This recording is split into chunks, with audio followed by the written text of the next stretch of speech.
اب تبدیلی کر دی گئی ہے، یہاں سے میں آپ کی کوئی مدد نہیں کر سکتا۔ اچانک کونے میں میز پر رکھی ٹوپی پر نظر پڑی تو ان کا خون خشک ہو گیا، کیونکہ وہ شخص پولیس افسر تھا۔ وہ دونوں یہ سوچ کر ہی پریشان ہو گئے کہ جنگی قیدی اور مفرور خود چل کر پولیس والے کے گھر آ گئے ہیں، اب یہاں سے بچ کر کیسے جائیں گے؟ میجر طارق پرویز اور کیپٹن قائم خانی نے نہایت عجلت میں اجازت چاہی، مگر اس نے چائے پینے کی ضد کی اور اصرار کر کے ان دونوں کو اٹھنے نہ دیا۔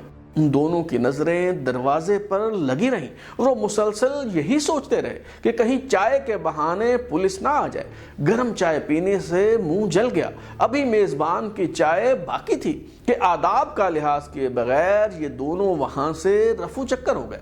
ان کی امداد کے لیے ایک مولانا نے مسجد میں بھی اپیل کی تو غریب لوگ اپنے گھروں سے ایک ایک اور 2 روپے کا چندہ لے آئے، لیکن یہ رقم ان کی ضرورت سے بہت کم تھی، اس لیے شکریہ کے ساتھ واپس کر دی گئی۔ انہوں نے سوچا کہ کیوں نہ شوبز کی دنیا کے مسلمان ستاروں سے امداد مانگی جائے۔ میجر نادر پرویز اور ان کے ساتھی نٹراج فلم اسٹوڈیو گئے اور بہت سے مسلمان فلم سٹارز کے دروازے پر بھی دستک دی، مگر کوئی بھی ان کی امداد کرنے پر تیار نہ ہوا۔